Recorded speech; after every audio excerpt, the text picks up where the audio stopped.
All right, hello there, Father Hollowell, and we're on chapter 10 already, which is the 6th and 9th commandments. We're combining two of the commandments together because they both have to do with our gift of human sexuality. The 6th commandment, you shall not commit adultery, and the 9th commandment, you shall not covet your neighbor's wife. And so we're going to talk about how those two relate. Before we dive in, I just wanted to take this time here at the beginning of Class 9 just to say that really quickly, what this class is a chance for you to learn some of the concepts of our faith, some of the teaching, some of the theology. What is it that we really believe? The content of our Catholic faith. What this class isn't, it's not necessarily, there's more to our faith than just the content. Most people don't know the content, so this class is an attempt to get you caught up or teach you the content of the faith. This class really isn't designed. Our faith doesn't make sense unless we're also at the same time putting it into action, unless we're actually in a relationship with Jesus, unless we're actually praying, unless we're doing the corporal and spiritual works of mercy, unless we're out caring for the poor, unless we're out trying to love our neighbor, unless we're out trying to be in a relationship with Jesus, this stuff doesn't matter. This can help a little bit, bring me a little bit closer to Christ. I mean, the academic side of our faith can help bring me a little bit closer, and it's so important, but we have to make sure that the gospel is something that we live. It's not just something that we know in our head. It has to be something that impacts my life. So you need to be a person I want to challenge you to be praying. I want to be challenging you to be putting your faith into practice, striving to live it out, seeking Christ, praying, reading the Bible yourself, all those things. That's another part of our faith. And this class is not meant to be everything that you ever need to know about being Catholic. This is just the content or the academic side. Just wanted to make sure we covered that here as we get started with class today. Okay, really quickly review. I want to keep hitting this over and over again because it's so important, these important things. First of all, human beings are made in the image and likeness of God. You are made in the image and likeness of God, and that changes everything. That makes us special. Human beings are special. We don't have the power to dominate everyone and to rub that in everyone's faces or animals and to abuse everything, but we are special, we are different. And if we don't get that, then we're not going to get most of the rest of Christianity. Also, important to remember, God wants us to be happy. Everything that God gives us, His Son, His church, the sacraments, going to Mass, the commandments, the Beatitudes, all these things are there for one reason only, to make you happy, to help you find true happiness. And God's church shows us the way to be happy through all of its teachings, and that's what Christ left behind to help us understand the path to authentic happiness. So I just wanted to review these things. Keep reminding yourself of these important things. Okay, so now we're going to talk about human sexuality, the gift of our sexuality, and how that relates. This is very confused by a lot of people. A lot of people think, the church is always talking about sex. We're always obsessed with sexuality, all these other things.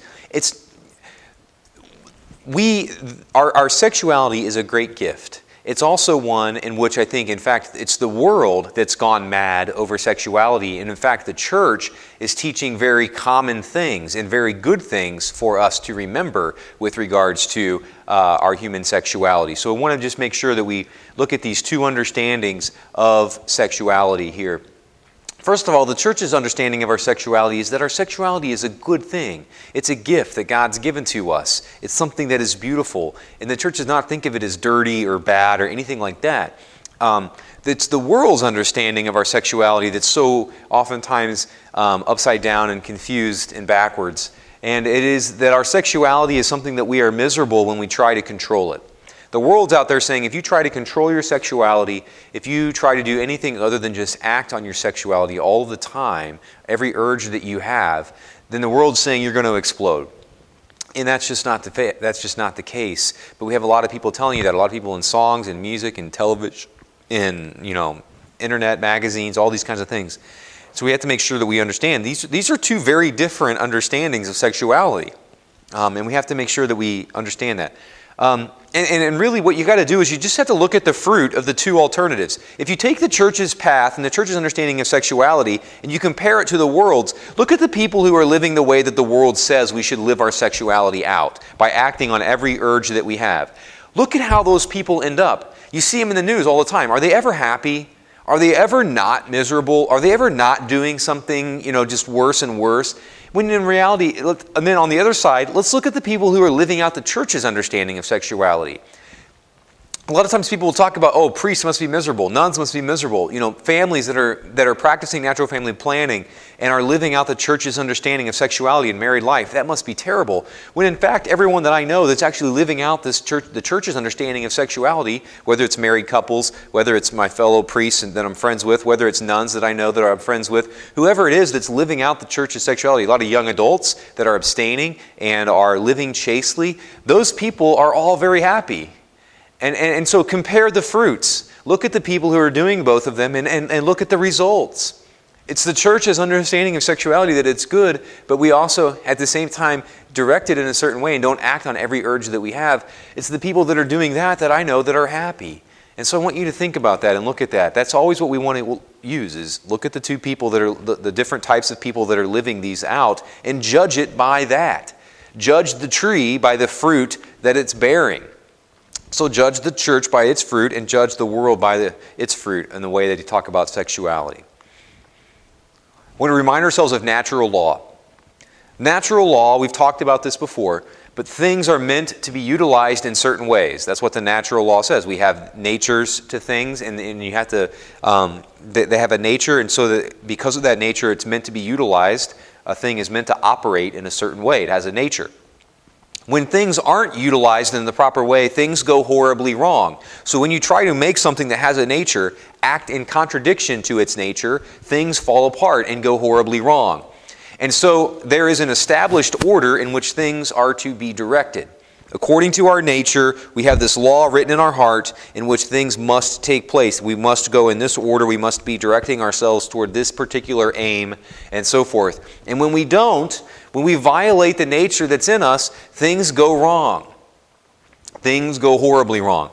When things are not properly ordered, we call them disordered, pointing away from authentic fulfillment. So, the natural law says, I have written on my heart a natural order in which I need to be moving and progressing if I want to be happy. And my nature, in fact, this is the only way that my being, that my body will actually work properly. My spirit, my soul will only work when I'm going in that particular direction, aiming in that particular way. When I go opposite of that, what I'm going to find is that things are going to break down and I'm not going to be fulfilled. In fact, I'm going to be the opposite.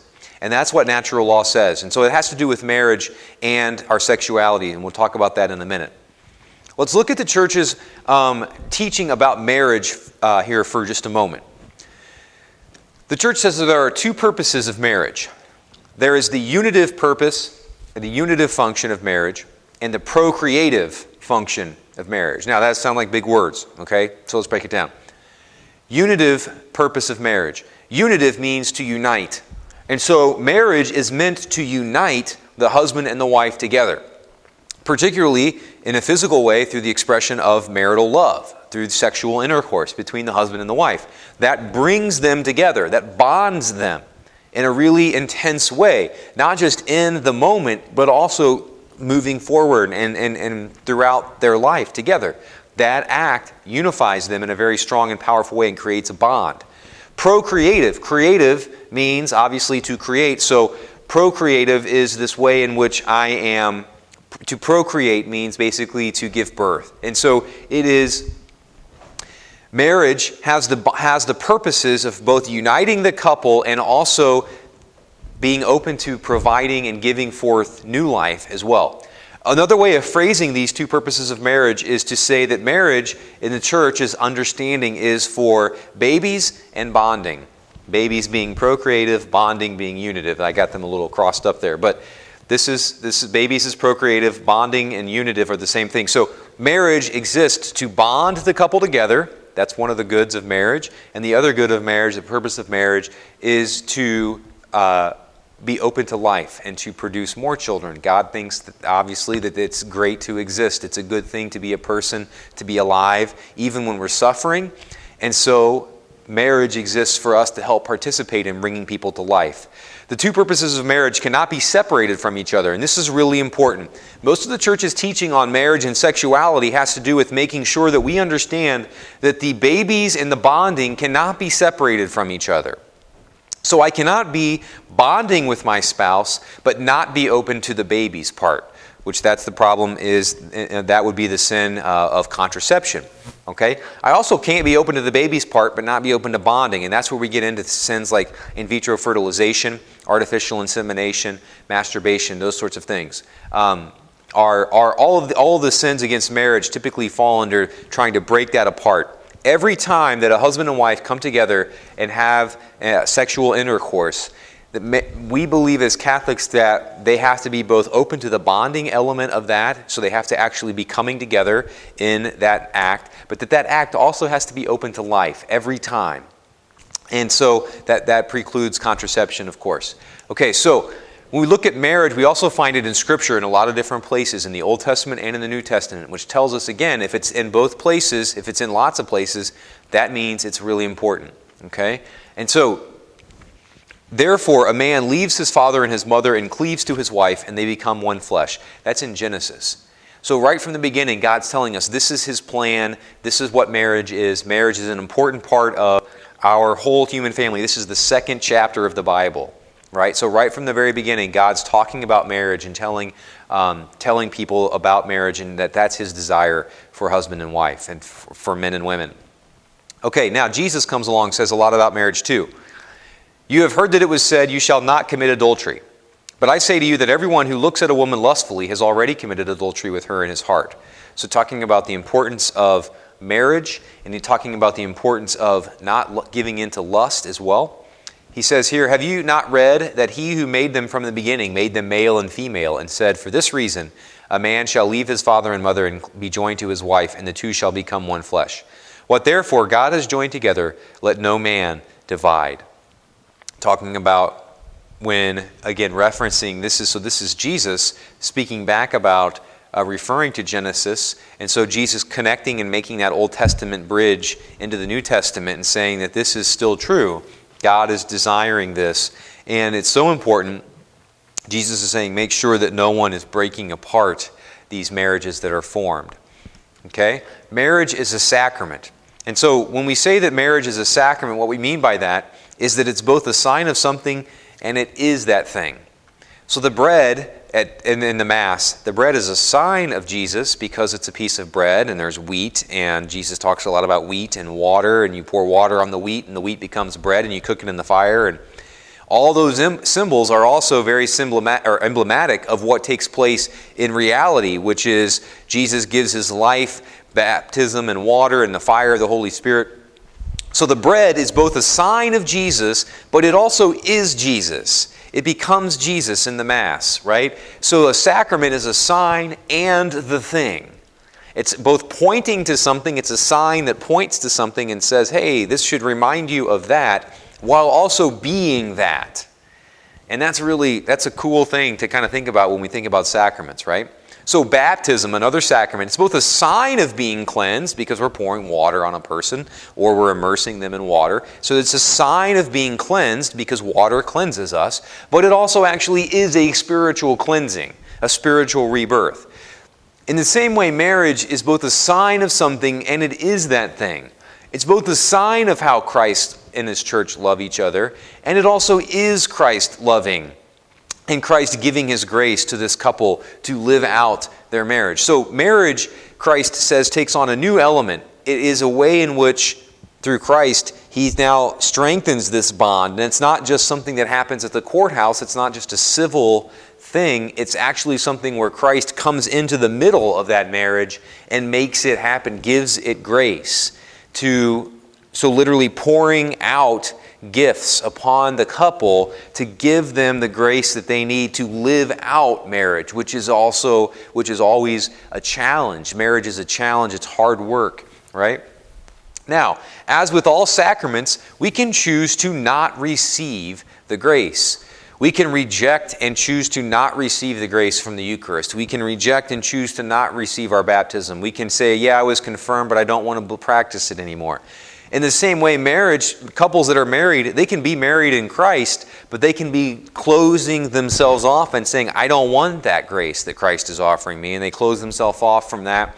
And so sometimes we still see, of course, sin entering into marriages, even though Christ is pouring out His grace upon them to make them perfect and bring them together and allow them to live out that life perfectly. Some sins against marriage that we have in our Catholic Church. It's important sometimes to know the dignity and the importance of of a particular thing. It's important to know the ways in which we can violate that importance. And so we have divorce and remarriage. Jesus says elsewhere in another place in the Gospels, if we divorce and remarry, we're committing adultery. And so Jesus is saying marriage is a bond that's formed. It's a permanent bond. It's not dissolvable. It is not something that can be broken apart. Some people might ask here, well, why does the church have annulments? And annulment is going back and looking and seeing maybe there was never a bond that was actually formed in that marriage in the first place. But if there was a valid bond formed, then the church cannot break that apart. The church cannot, we say that bond that is formed at marriage is permanent. It is indissoluble. It's not dissolvable. Another sin against marriage would, of course, be adultery, right? Going out and having sexual relationship with someone else besides your spouse, being adulterous in that way. Polygamy is where one person would marry multiple people. Okay, not so much a problem anymore in our country, but certainly a problem some places around the world.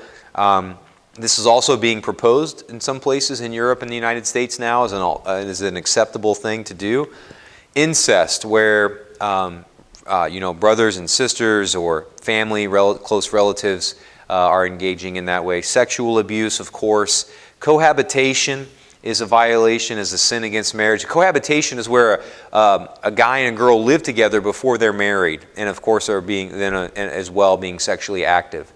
I see a huge problem with that. When I'm preparing couples for marriage, I will not do their wedding if they are cohabitating. The reason for that is that there's a strong bond that's formed when we have sexual relationship with another person. In fact, in my ministry in high schools, I would see how intensely that bond would be formed, right? So we have this strong bond being formed because the man and the woman are having sexual relationship with each other, but they're not married yet.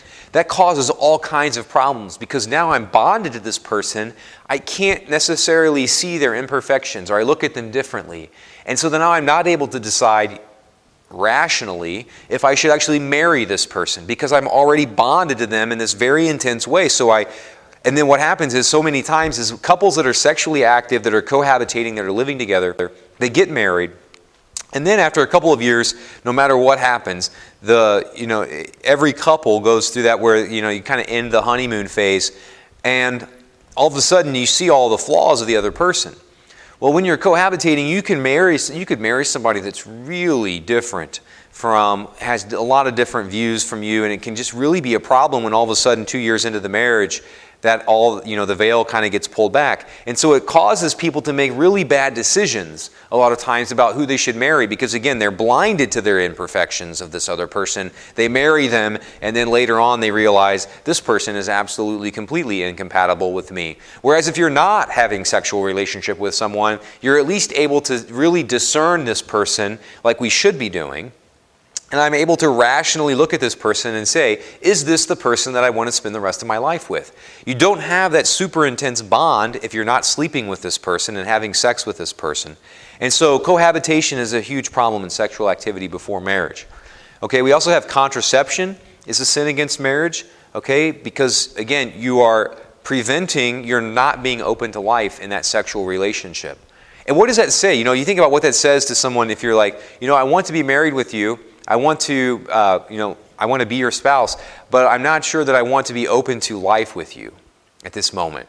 And that's really just, there's a real selfishness that's involved in that a lot of times because it is the husband and wife saying, I want to bond with you, but I don't want to be open to life with you. And so it causes a lot of problems, even a lot of times, even if the couple's not aware of it on the surface, a lot of times underneath the surface, there's a lot of issues that go on in the marriage when there's contraception in play. We talked last class about in vitro fertilization as well, where you are trying to conceive a child outside the womb, how that is causes problems and is considered to be a sin in the Catholic Church. Now, I want to move quickly to the other topic of the day. We want to talk a little bit about, so that was adultery and marriage. We also want to talk about the positive side, the positive virtue of chastity. Can't recommend enough, chastityproject.com. It's a great site. Jason Everett, his wife Kristalina, they have tons of great resources, great videos, great talks. They go all over the world giving talks about chastity and how important it is. It's such a needed thing in our world. Okay, what is chastity? First of all, let's remember, chastity is a virtue.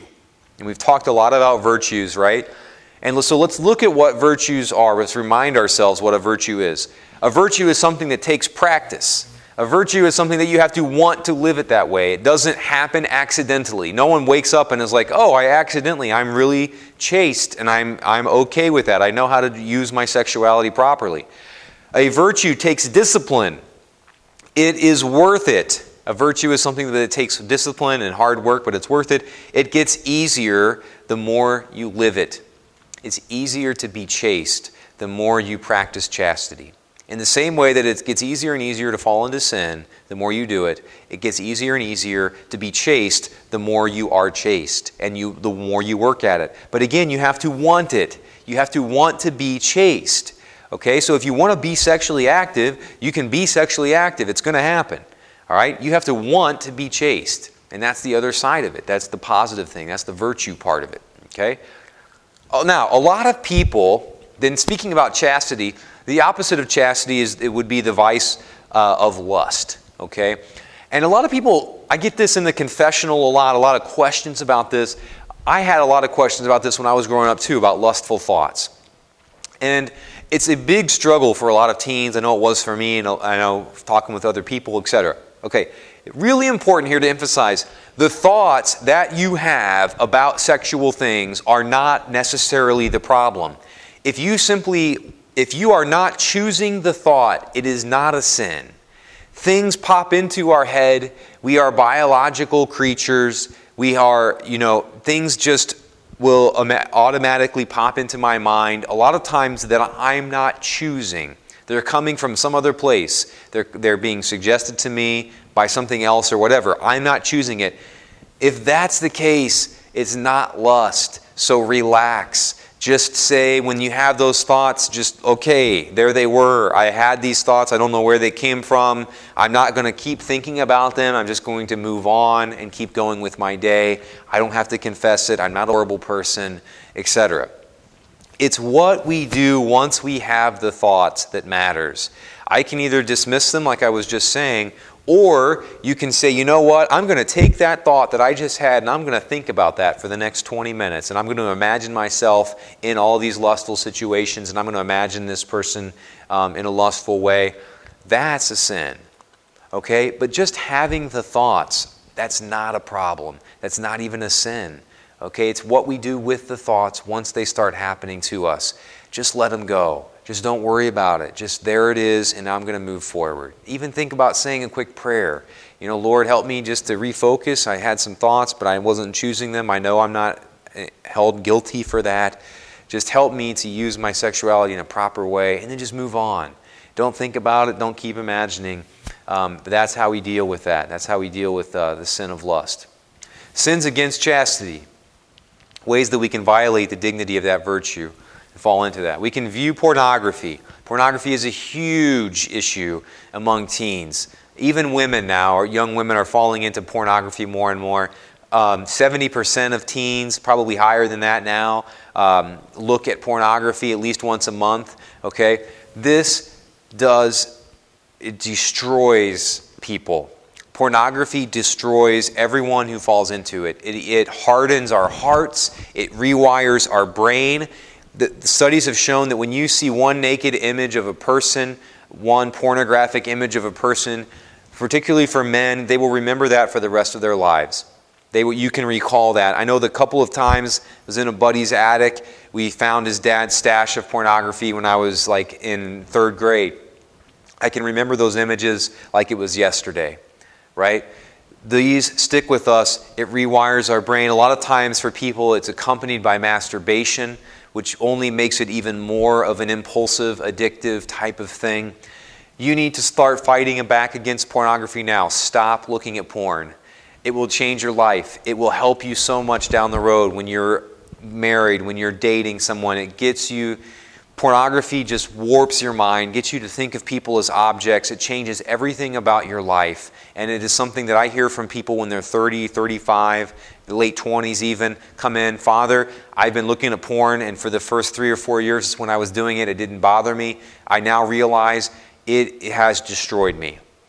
It has changed me. I can't stop. I can't stop masturbating. I can't stop looking at porn. It has ruined my life. It has ruined my marriage. I don't have the statistics, but the number of marriages that pornography has caused divorce in is just through the roof.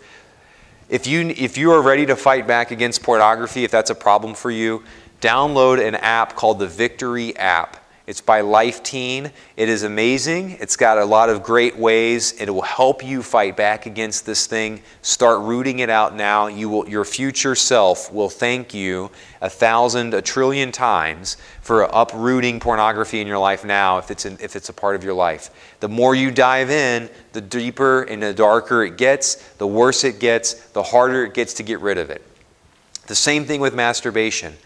Masturbation is any time that you cause yourself to orgasm, okay? And this becomes a very addictive behavior for young people, and it gets something that's very hard to root out of your life as well. Start fighting back against it. People say that, oh, well, everyone masturbates. No, they don't. Not everyone does that. You can fight back against it. You don't have to do it every time that you do this. It doesn't help you. It doesn't relieve stress. It doesn't make you happier. In fact, there's people out there telling you that that's the case, that if you do this, if you masturbate, you're going to be happier, it's a healthy thing. It's not healthy. It's not at all. It becomes an addictive behavior that changes me psychologically, that messes with my mind, that does all of these problems. Start uprooting this out of your life right now. I can guarantee you that you'll be glad. Premarital sex. Again, as I was saying, as a chaplain in high school, I could tell in talking with a guy or a girl almost always when they would come and say, Father, I need help talking. I need to talk about this particular thing, or I'm struggling. Almost always it was because of premarital sex. There is a bond that's formed between two people, and when you're a junior in high school, you aren't ready for that.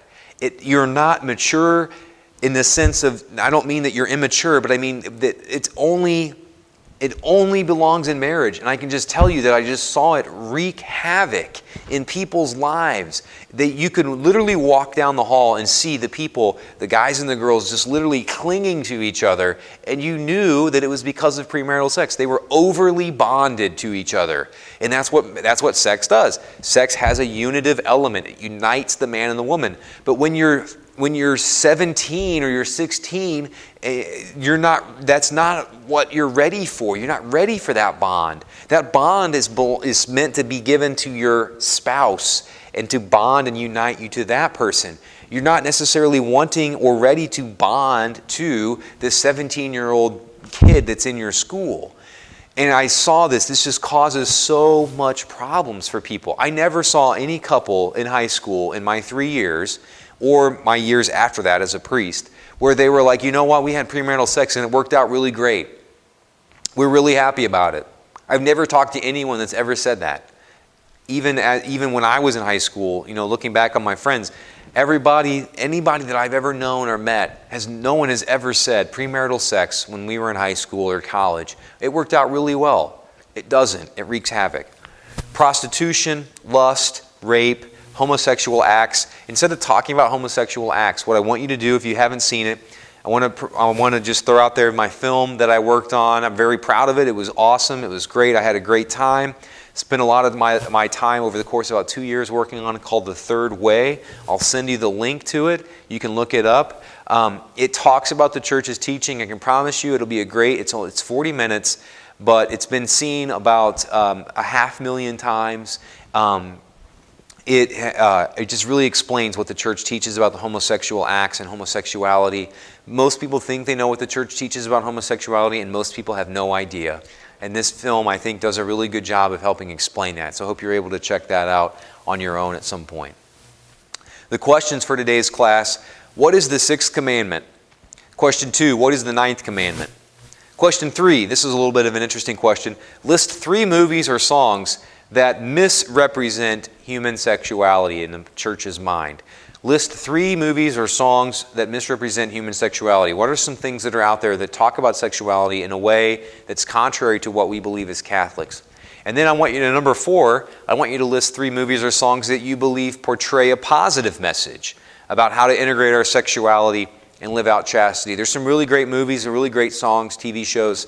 Give me something from the culture. Give me 3 things that are doing a bad job of that, and give me 3 things that are doing a good job of talking about virtue, or talking about chastity, or talking about authentic love, all those types of things, husband and wife, whatever it might be. Number 5, what are the 2 major purposes or ends of marriage? We talked about them. You can either use the common terms or you can use the fancy terms there. Number 6, is having sexual thoughts a sin? Is having sexual thoughts a sin? Number 7, is willfully entertaining sexual thoughts through making a choice to think about them. Is that a sin? And number 8, what are the sins against chastity? What are the sins against chastity? Okay? So those are our questions. That's the end of our show. I'm going to send you some other things in the email. I'm going to send you the link to the Third Way. I'm going to send you a link to some other classes that I've done. A talk that I gave at an Indiana Catholic Youth Conference. It's one of my favorite talks that I gave. I was actually kind of funny in it, and it worked out really well, and it came out good, unlike most of my talks. So I'm going to send you some of those links and so forth. If you have any questions about any of this stuff, let me know. Again, our human sexuality, it's just an amazing gift. I hope more people start to understand what the church teaches. We have to help our culture understand what we believe, because this is such a good message and people need to hear it, and they need to have their hearts changed so that they can understand where they're going to really find happiness and how we really have to orient our sexuality, what we have to be orienting our sexuality towards, which is marriage and chastity, and not in selfishness and premarital sexual relations and pornography and all that stuff. So praying for you guys, particularly in this realm, because I know it's a really intense thing for a lot of us when we're in high school. Our hormones and all those other things, it's a tough time. And a lot of these issues are really serious things that you guys are working with and dealing with. So let me know if I can ever help, if you ever need to talk, whatever it might be. I'm here for you, and hope you're doing well. God bless.